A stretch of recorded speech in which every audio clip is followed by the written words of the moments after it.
The background of this live today, and I want to talk about something that's near and dear to my heart, and I hope it is to yours. Purpose, prosperity, and joy. If you follow me at all, you know I have a podcast called Your Ultimate Life. And you might wonder why I talk about that sort of thing all the time.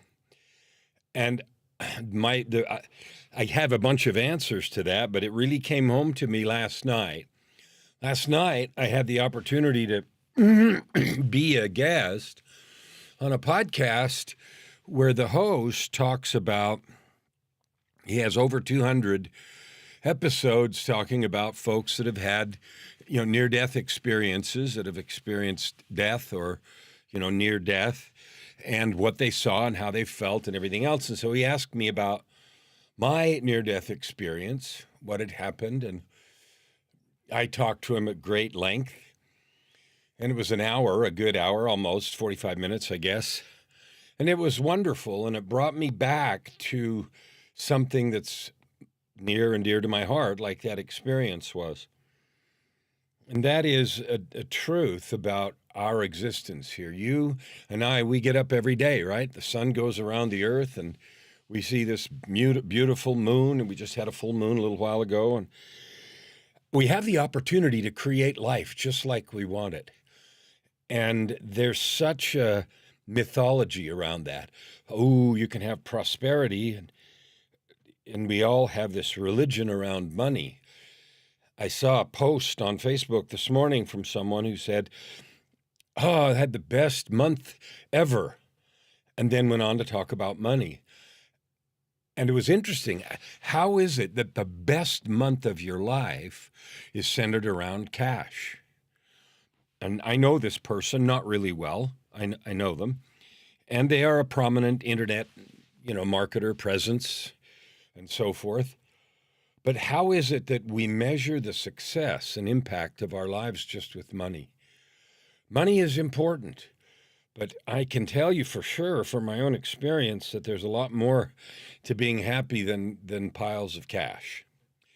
So I want to talk today about purpose, prosperity, and joy. And I mentioned the podcast, Your Ultimate Life, and I would invite you right now to check out that podcast. It's short, 15 minutes, and if you're a podcast listener, and if you'd like encouragement and truth and love and all that stuff every single day, then listen to Your Ultimate Life. It's on all the podcast platforms because it's a short form, 15-minute show talking about the things that you can do today to create a life of purpose, prosperity, and joy. And I feel so blessed because I live that. I live a life of purpose, prosperity, and joy, but it wasn't always so. And I mentioned in the description of this video, the journey to get there wasn't what I expected at all. Because when I started working on that, I thought, okay, I started with the idea that success meant money, that when I was successful, money came to me. And it might. But I personally know people who both have financial success and are miserable, who don't have financial success and are very happy. I also know people that don't have financial success that are miserable and that have financial success and are happy. So there isn't a correlation between cash and joy, right? Cash allows you to buy access, it allows you to have experiences, and it allows you to take care of needs that we all have, like rent and food, and our electricity bills this winter have been very, very, very high. In Alberta here, there's a electricity market structure, and we didn't buy a long-term contract, and so there's been some high spot prices, and we've been hit with some really high electricity bills. But that was us. We chose not to buy a contract. Anyway, cash is important, and I don't want to downplay that. But I don't want to put that as the first and only measurement. And I said in the description, my journey to a place of purpose, prosperity, and joy has been not what I expected at all. When I pursued my corporate career and my consulting career, I made a lot of money. not billions, but millions. I made a lot of money, and I had more money than I ever thought I would, than I thought was even possible, than I ever dreamed, than I ever experienced growing up. I had that. And I also had depression, and I also had self-loathing, and I also had a lot of other struggles, and a belief that I wasn't much of a person, and all of those other accompanying yay things that wrecked life, right? I had a lot of that too. And so my experience with having a lot of money that first time for those decades wasn't very much fun. I bought a lot of stuff and went on expensive vacations and stuff, but I wasn't happy. I also drank a lot, did a lot of other silly things. So when my life changed dramatically almost 15 years ago, in August of 2007, coming up on 15 years, I had a dramatic couple of events in my life that changed everything. I walked completely away from that career.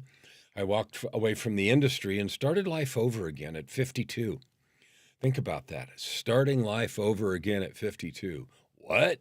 Yeah, weird, huh? And I did because it was clear to me the life path I was on was going nowhere, regardless of the fact that I was surrounded in luxury. I discovered that purpose is related to our connection with the divine, our creative purpose. You and me, we were created for a reason. It wasn't an accident. It wasn't just some random thing.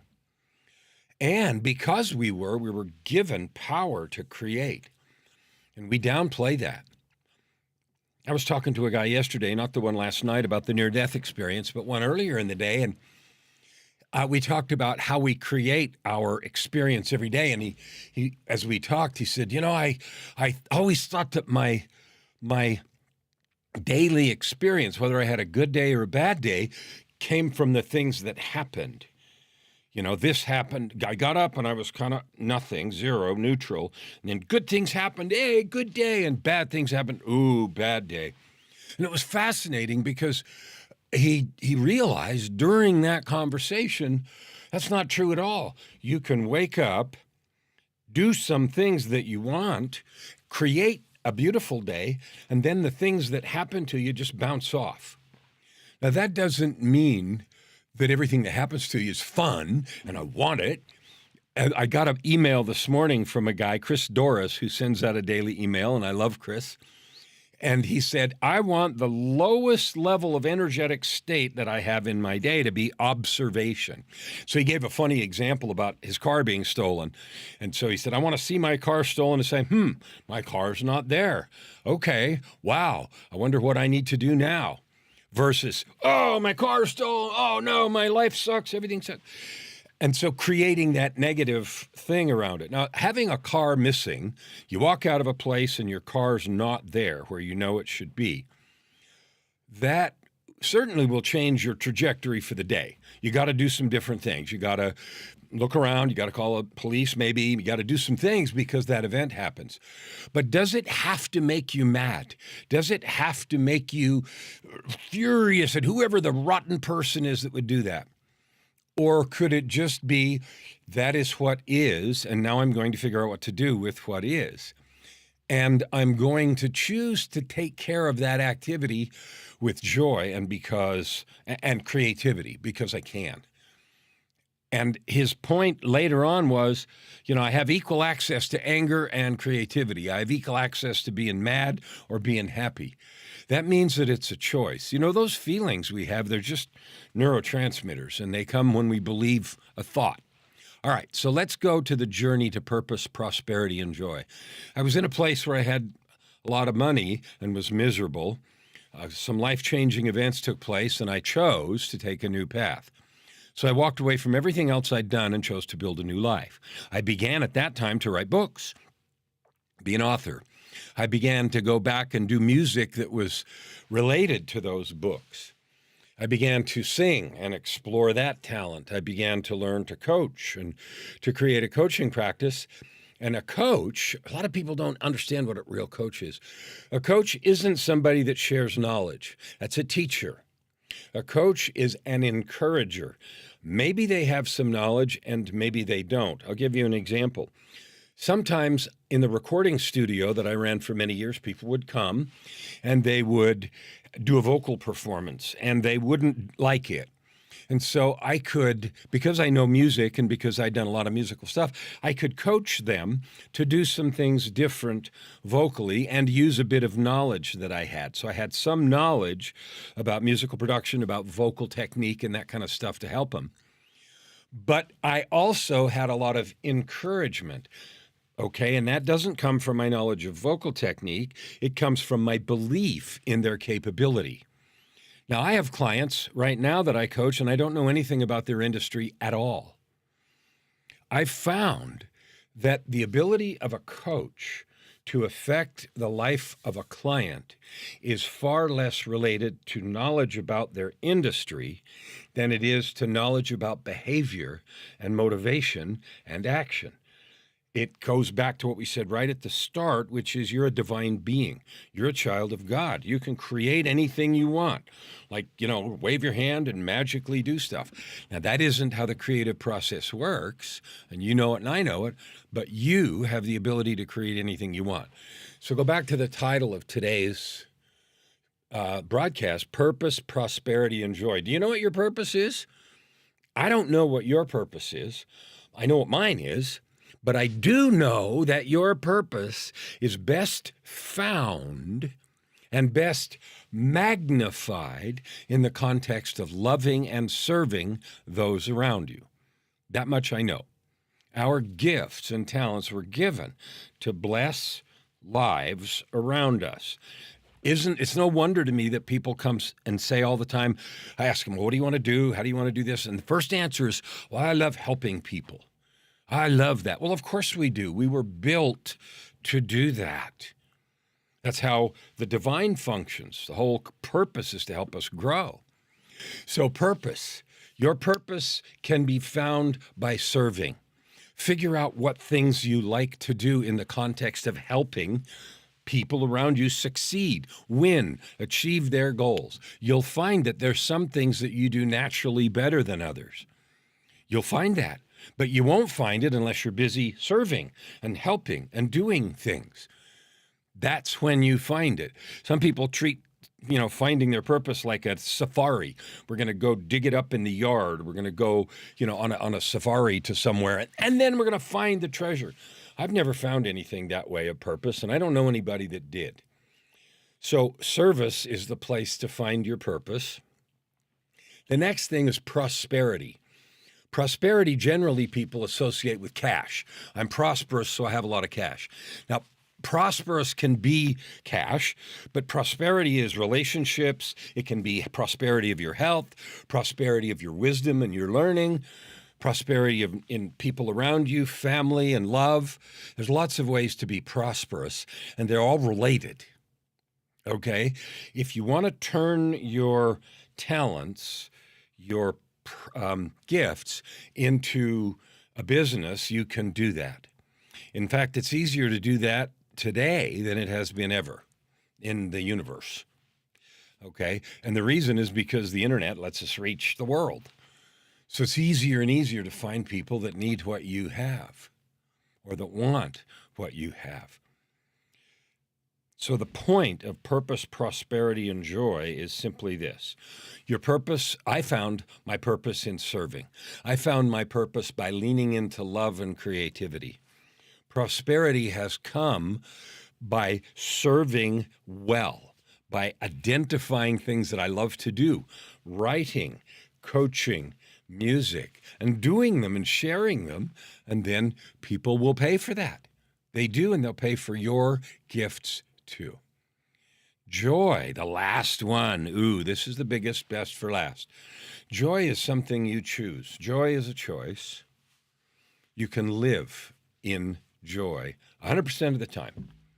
That doesn't mean you have to be happy about everything. Go back to the stolen car. You don't have to experience massive joy. My car is stolen. Yay!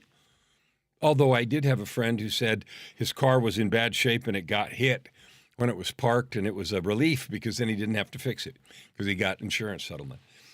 But joy is simply a way of approaching life. Joy is choosing to be connected to your divinity all the time. It's choosing to understand that there is bigger purpose in life. And so my discovery to a place of the ultimate life, purpose, prosperity, and joy has been that service, choosing joy, and creating prosperity by using the gifts I have. I've helped a lot of people do that. And I want to encourage you right there now watching, I love you. You are capable, you are powerful, you are divine.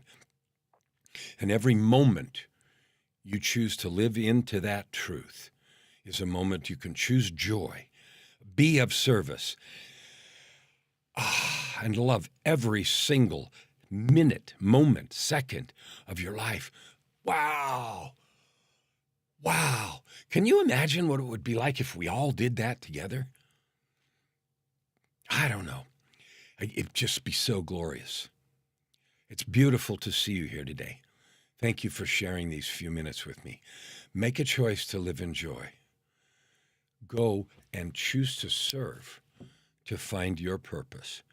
And from that place, your prosperity will explode.